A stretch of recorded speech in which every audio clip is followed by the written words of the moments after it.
Do you want to see something crazy? I'm sorry for being childish. For real though. Something seriously crazy is going on in the housing market right now. In Canada, a place where home values are outpacing income much faster than the United States, the average home price is up over 20% since last year, putting the average home at over $800,000. Here's the huge problem. What if home values were to increase at that pace for the next 5 years? By 2027, the average home value in Canada would be over $2 million.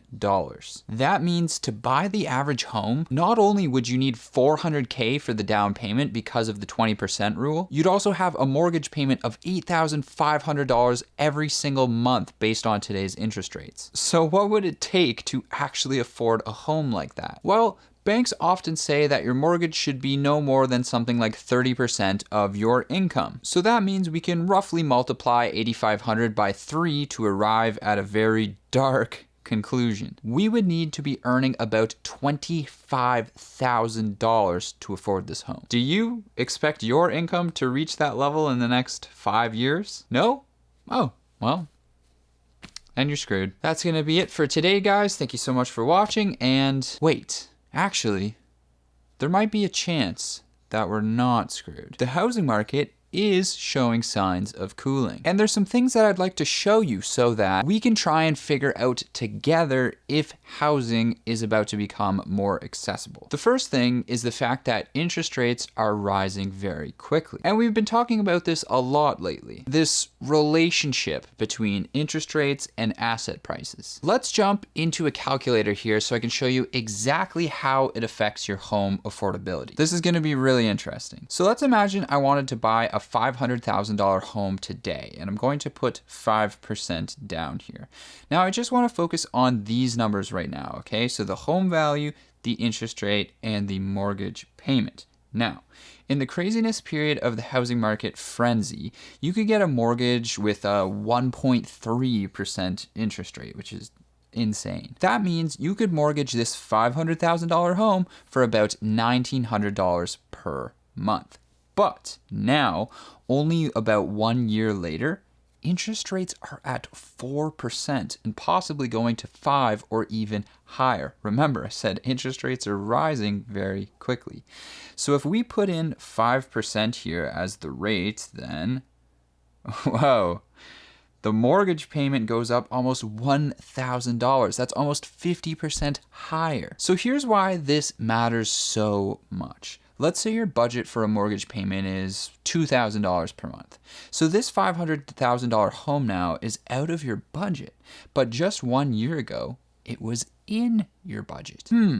So then what can we afford now? Well, let's adjust the home value here to see what brings us to a mortgage payment of $2,000 or less. Wow.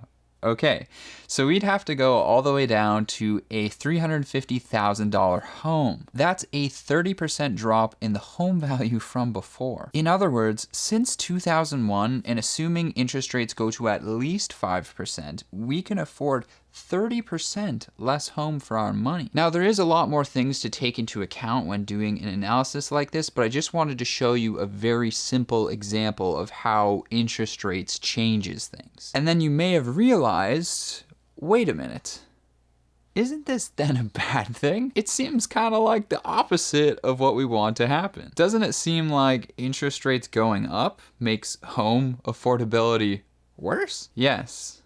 It does. And isn't this whole thing just kind of frustrating? I've often made commentary on the disparity between those who own assets in society and those who do not. There is a very stark difference between the two and how their wealth builds over time. And this is due in large part to the accessibility of various asset classes. Fortunately, the stock market has really become much more accessible in recent years, and I expect stock ownership to increase over time. But there's another interesting asset class that I only started really thinking about this year. One that has formerly only been reserved for the richest members of society. Art. But then I discovered a company who's breaking down all the walls in this particular market. And that company is today's sponsor, Masterworks. Check out this Banksy piece. Look at that price. $12 million. Yeah, you or I ain't owning this thing anytime soon. But with Masterworks, actually, we kind of can. At least a very small piece of it. In sort of the same way, a company can split itself up into units of ownership. Masterworks buys artwork and then also securitizes it and then breaks it up into shares of ownership. It's kind of like buying Apple stock instead of ponying up like a couple $1 trillion to try and buy the whole company. And by doing this, Masterworks has achieved a track record of 14.3% annual return going back to 2019. Now, with that being said, obviously past results do not guarantee future returns. But Masterworks makes it very easy to go on and analyze each of the offerings that they have and determine which one might fit into your own financial goals and picture. I'm a huge fan of the democratization of the financial world. And I think that this is another really cool part of it. So if this sounds cool to you, you can check out the link in the description down below and you'll get priority access to this really cool platform. Please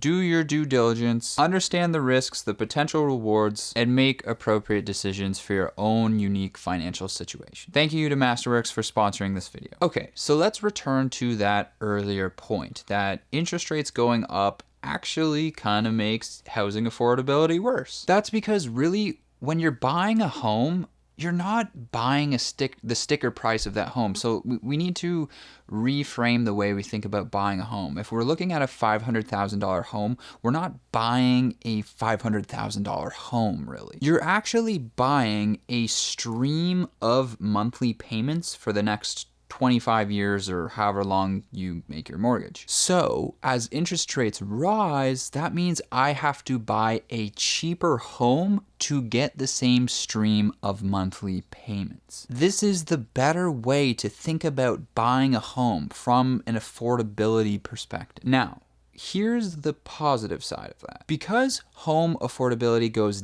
down from a mortgage perspective, theoretically, this should also reduce demand. People likely won't be bidding as much for as expensive housing. So this could potentially precipitate some type of decline in home values, and we may be already seeing a little bit of that. I think many of us would welcome that, right? But really, unfortunately, this likely won't help all that much. That's because, as you can see here, even a 30% drop in home values only brings us back to levels in 2020. Housing was still very much unaffordable to many, many people then, and still way out of line with real incomes. And remember that a 30% drop in home values would likely just put us in the exact same position we are now. It would all kind of just wash itself out because interest rates are going up so fast. So maybe we are kind of screwed after all. It seems as though we can't look to rising interest rates as our savior for making the housing market more accessible. Now, to me, our savior here is like, it's clear as day. And yet, it seems like a lot of people don't know it, or they're at least not talking about it. We need more supply. Period. End of story. Okay, like, check this out. Most plans for dealing with the housing market focus on things like interest rates, taxing or banning foreign buyers, incentives for first-time homeowners. This is all good stuff, but it's only focused on one side of the equation. It's only focused on the demand side. As far as I'm concerned, and I mean, I'm not an economist, but like I think I do have the right perspective on this. Playing around with demand shouldn't be the top priority here. I don't think we need to focus on tweaking that up and down so much. Demand for housing is demand for housing. There's a certain level of demand that is always going to exist. And God forbid we actually exacerbate this demand further, which a lot of initiatives would do. I think the top priority should be supply, supply, supply. Want to make housing more affordable? We need more homes, a lot more. The crisis is clearly in the supply of housing. I mean, Scotiabank makes it clear as day. The lowest number of housing units per 1,000 residents in any G7 country. We need to drastically densify Canada, particularly in urban areas. NIMBYism needs to be stopped. More initiatives like laneway housing need to take place. City and urban planners, this is your time to shine. This is your time to be the heroes. If we do not do this, the problem will continue to get worse. No matter how much we try and deter bad forms of demand, like vacant properties, and encourage good forms of demand, like struggling first-time home buyers, that does nothing for supply. The answer is also not to just tell people to work harder, make more money, and just stop being so poor. Like, that's dumb. Aggregate demand will increase in line with everybody's wealth. The problem will not improve until supply catches up with demand. I quote, "Solving our country's housing challenge should be a national priority. The sustainable solution is not rooted in the interest rate or macro-prudential space, but rather in a determined effort to remove obstacles that limit housing supply." That's it.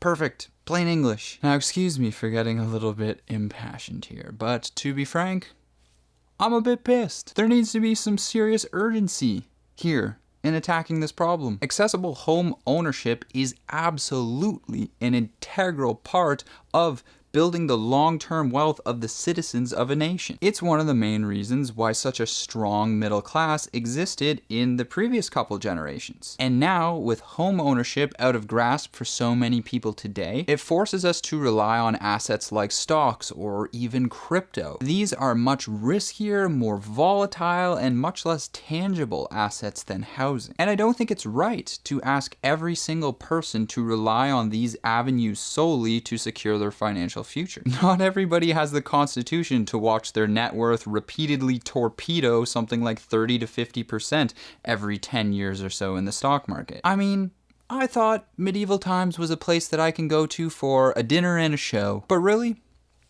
it's actually our future if we keep heading down this path towards serfdom under a landlord class. So, in conclusion, even if home values were to decline in response to rising interest rates, that rise will probably offset any benefit you got from that home value declining anyway. Ultimately, the sustainable solution is not rooted in the interest rate or macro-prudential space, but rather in a determined effort to remove obstacles that limit housing supply.